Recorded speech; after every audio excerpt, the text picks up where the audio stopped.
It is a hot summer's day here in the UK, and that works because after Raw, we are officially on the road to SummerSlam. It was the Fallout show as well, from Extreme Rules, and by the sound of things, some people really enjoyed Raw, and some people thought it was a steaming pile of garbage. My name is Simon Miller, welcome to WhatCulture Wrestling, and we don't get to decide whether it was good or bad until we've gone through the entire thing and given the good bits an up and given the bad bits a down. Let's up those downs and forget I just did some weird snake wiggle.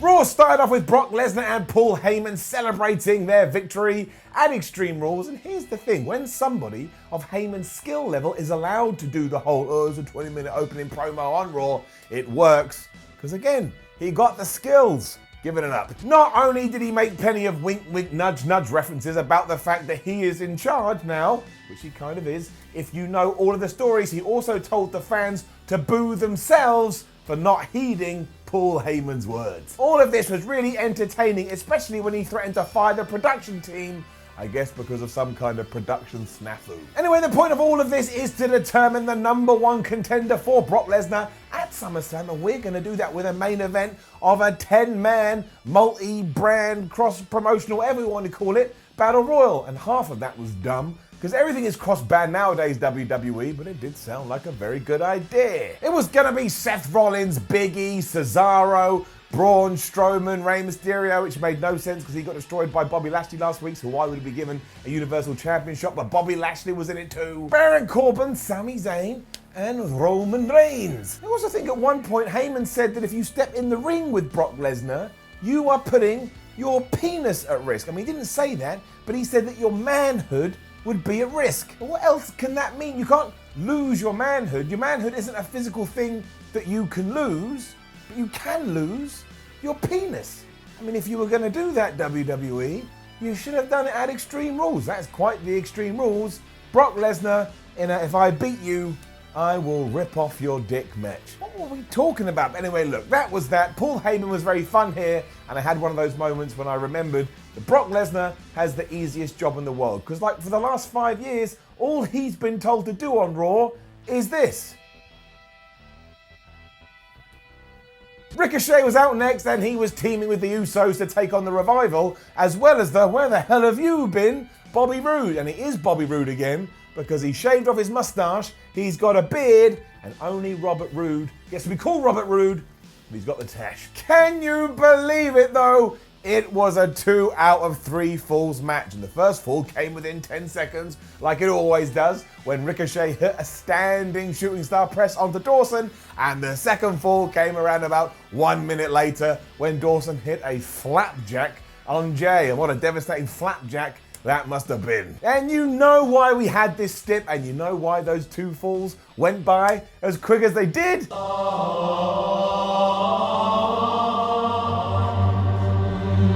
I'm going to take a moment to explain this as well, because every week somebody seems to misconstrue what I'm saying. I do not hate adverts. I do not think WWE should get rid of adverts. I understand how important adverts are to all television programs. What I do not understand is why WWE is booking for the adverts, hence the whole hail ads thing, because we're like, well, we don't want to have wrestling in the commercial break, so let's literally come up with a story and booking ideas so that the commercial makes more sense.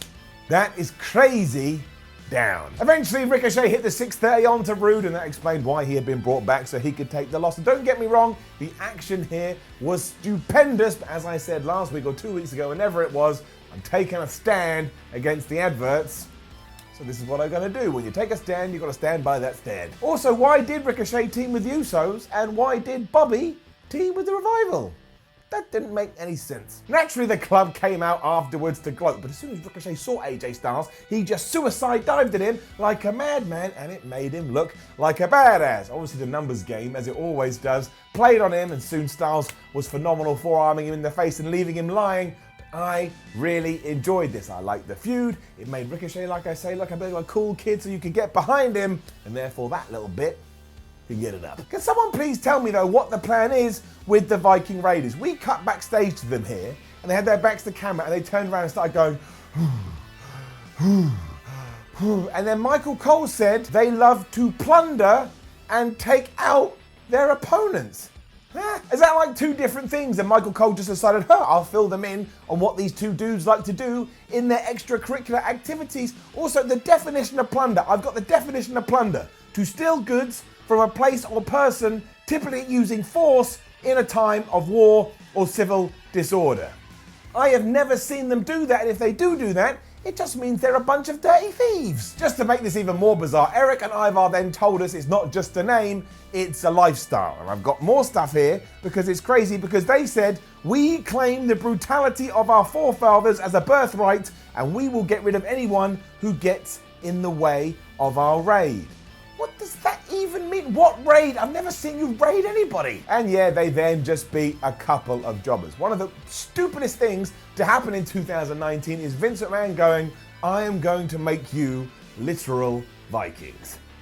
Down. And if you are wondering why none of that was a No One Talks Like This segment, it's because a worse one is coming. Because Drew McIntyre was then walking backstage and boy howdy was he mad. He just burst into a locker room and started yelling at the likes of Cedric Alexander, Finn Balor, the Street Profits. He just wanted to shout at someone, and of course he focused on Cedric given everything that had happened 7 days ago. But do you know what he said? Hello, my name is Simon Miller and welcome to another episode of Nobody Talks Like That. We're only meant to have one a week, but sometimes wrestlers are saying such dumb things, we don't have a choice. And this time, it was Drew McIntyre. He said, I don't just plan to hurt you, I plan to dismantle you and I plan to dismember you. I'm only joking, that would be illegal. But I am gonna humble you and I am going to completely eviscerate you. I don't know about you, Drew, but in all my years on this planet, I have never heard anyone before a fight say, I am going to eviscerate you. And do you wanna know why?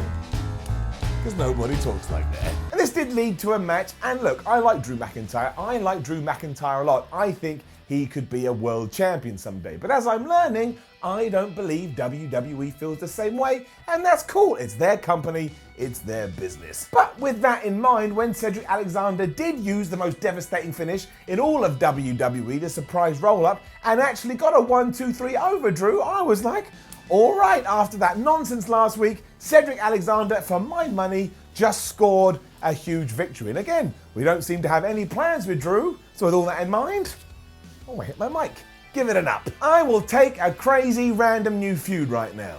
I really will. And then it finally happened. We finally arrived. So let's just get into it. It started with Finn Balor saying that he was really annoyed about what happened at Extreme Rules, and he should be. He lost the IC title around about 8 seconds, but he knows he's going to have to work his way back up there, starting by having a fight with Samoa Joe. I don't know why they're fighting. They have no beef. And after kicking Joe's ass for around about 2 minutes, he got surprised by Samoa Joe, who crucifix pinned him. And that's right, he got the win. Finn Balor lost again. This pissed off Balor, who hit all of his moves on Samoa Joe. But then there was a bunch of flashing lights and the music went all creepy. And that is when you started to realize that Bray Wyatt was back. That's right, this is my interpretation of the Bray Wyatt gimmick. You probably can't even hear what I'm saying, but that's how dedicated I am to ups and downs. Oh, that is better. This weird, terrifying air siren played, and this was all kinds of awesome. And look, would I rather Bray Wyatt come back and challenge Brock Lesnar and won the Universal title? Of course I would, because then you take him as a big deal straight away. But if he now tears through the entire roster en route to something like that, I will be okay with it. Give it up. Just for the record, to sum it up, this was very, very well done, and I'm excited to see where we go with this. In between all of this, we also had a promo from Roman Reigns, who told us that this had been his week and he is going to become the #1 contender later. And we saw Drake Maverick and his wife checking into a hotel because they were finally celebrating their honeymoon. And then we cut to the Street Profits, who just laughed at all of this. They also insinuated that Drake Maverick had a big penis.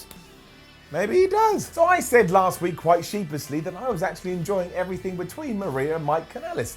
It was I don't know, something interesting about it. Well, I would like to reverse my statement this week and give it a down. It was meant to be Mike versus Zack Ryder, but then Maria told him, no, I am going to take the match because you're a crappy husband and there's no way you can win. This apparently was made official, but Mike and the referee were like, in no way is this going to happen. Although Zack Ryder, he seemed quite ready for it. He seemed quite I guess he just wanted to win. It then did go back to Mike versus Zack, and Mike lost in around about 6 seconds. Then Maria got on a microphone and said, even your unborn child, or my unborn child, we don't know who the father is, would have done better than that. It was all very disturbing. Let's move on. It was then the usual WWE giving me so much and then taking it away, because we did have the club taking on Lucha House Party, which on paper I was like, oh, that's going to be quite cool. And it was quite cool, especially when a pissed off Ricochet appeared and started beating up the club. I like this. No more Mr. Nice Guy from Rick. And it keeps the feud going. You're damn right giving it up. However, after security had dragged Ricochet away, we reset the match, of course, to serve.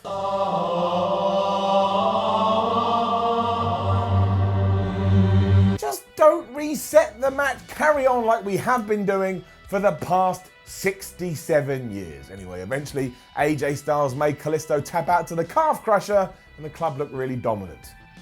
I like the club looking dominant. Seth Rollins' promo was next. He is mighty pissed off that Brock Lesnar took his Universal Championship because he doesn't believe he deserved it. And by that logic, Seth, it means you didn't deserve it at WrestleMania 31 either. What goes around comes around. He mentioned that Becky Lynch may not show up tonight and he seemed genuinely concerned for his girlfriend. But from this point on, until he is able to get his hands on Lesnar, he is happy and willing to take on anybody, anywhere, at any time. And that's good to know, Seth, because right now, right here, I challenge you. I'm anyone. This is any time. I don't know where the place would be, but it will be any place, so I'm saying it right now. Simon Miller challenges Seth Rollins based on these stipulations. I then burst out laughing, however, because the very next thing we saw on Monday Night Raw was Becky Lynch coming out to her music. This was seconds after her partner, her love of her life, Seth Rollins, has said he didn't know when Becky Lynch was going to be back. I think you need to have better communication skills. That's like me doing this. Hi guys, really sad news here on Ups and Downs. I'm going to have to go away for a while. I can't really explain it. I don't know when I'm going to be back, but I really do hope that you can understand, and thank you for the support. Hi guys, welcome to Ups and Downs.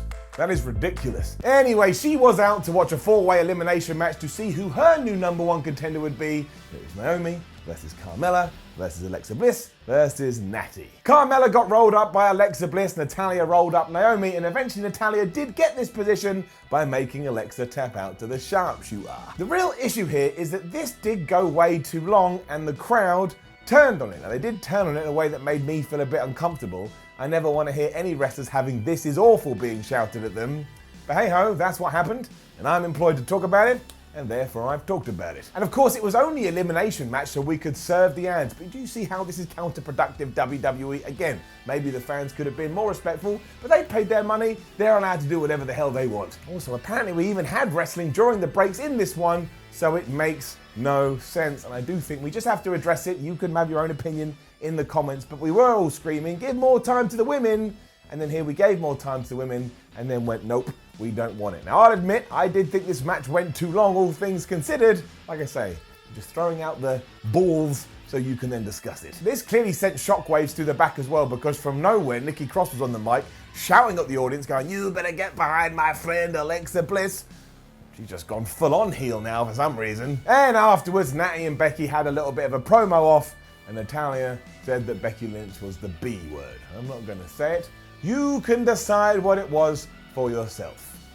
It rhymes with Mitch. Now, I actually quite like the idea of Natalya versus Becky Lynch at SummerSlam because it is going to be in Canada, and I imagine everybody will go crazy for Natty, but you cannot argue this segment went completely off the rails, and that's why it not only gets a down, it gets a sad down. Look at those tears coming out of his number. I will say, this definitely was not helped by one moment when Carmella was trying to pin Naomi and Natty. Like, she jumped to one, got 1-2, she jumped to the other, got 1-2, she jumped back to the other, got 1-2, and every time she failed, she just screamed louder and louder. It was really annoying. We then had the shortest and most abrupt Miz TV segment in history.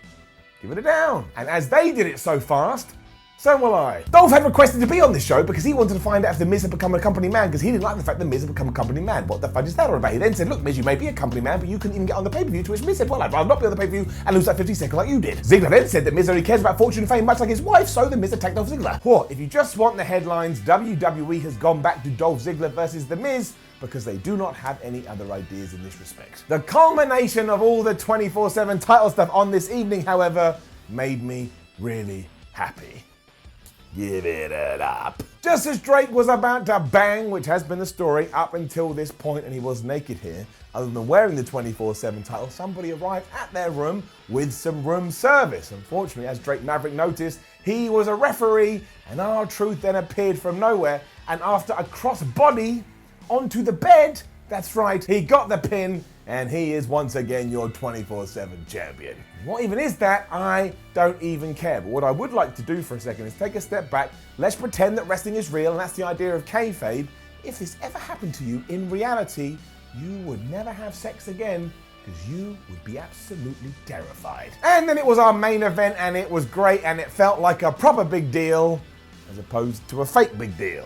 Give it up. The only thing I'll focus on specifically is that Sami Zayn didn't get thrown out first, and that was so surprising, my brain almost exploded, and I almost dropped down on the damn floor. As you can imagine, this was pretty crazy, so we do have to go back to the words I've written down. It just makes it easier. But Bobby Lashley press slammed out Cesaro, so Cesaro went out first, not really that big a surprise. Then Strowman got rid of Bobby. Big E hit a big ending on Braun, which was cool, but then he got RKO'd, and he was held out by the aforementioned Zayn, who did celebrate like he just won the lottery. Orton then tossed Sammy. Bray got owned by Baron Corbin. Roman, Seth, and Strowman got rid of Baron. Rollins then tipped Reigns and Braun out because they were fighting too close to the ropes. And that left the man who burned things down taking on the man who hears voices in his head, and that is a really bad combo. Orton did think he'd won after he chucked Seth over the top rope, but he managed to hold on. He got back in the ring. He gave Orton the curb stomp, and he chucked him out, which does mean, yes, at SummerSlam, it is going to be Seth Rollins versus Brock Lesnar, and much like the crowd, I kind of wanted Randy Orton to win here.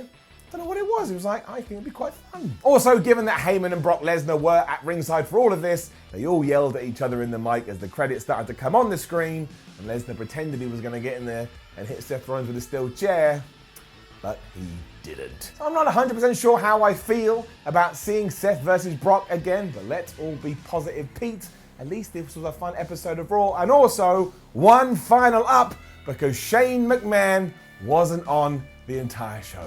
So like I say, give it up. That was it. That was done. That is the fallout from Extreme Rules. And look, this was not a perfect show by any stretch of the imagination. And given we were hoping it was the first one with Paul Heyman officially in charge, it didn't explode and make everyone go crazy. But I did think it was watchable and it was never boring, apart from that women's match, which did go a little bit too long. But I had a lot of people on Twitter going, if you give this enough, I'm never going to talk to you again. Doesn't make any sense. We never had a conversation. When it was done, I walked away with a little smile on my face. There is still work to do, but I think there's hints and I think there's evidence there. So there's my spinning arrow. It's getting an up. Also, yesterday, like a moron, I forgot to up or down Extreme Rules. That gets an overall up too. Now, don't forget to leave a comment below and let us know what you thought about last night's episode of Raw. And yes, call me a bald arsehole in the comments. Like, share, and subscribe. Head on WhatCulture.com where you can read some articles. Follow WhatCulture on Twitter, WhatCulture WWE, and watch more videos here on WhatCulture Wrestling. My name is Simon from WhatCulture. Thank you as always for watching. And remember, 2 p.m. BST tomorrow, we'll up those downs for SmackDown. And if you didn't join in with the 400th episode celebrations, that's the Extreme Rules ones, you can go back in the pub.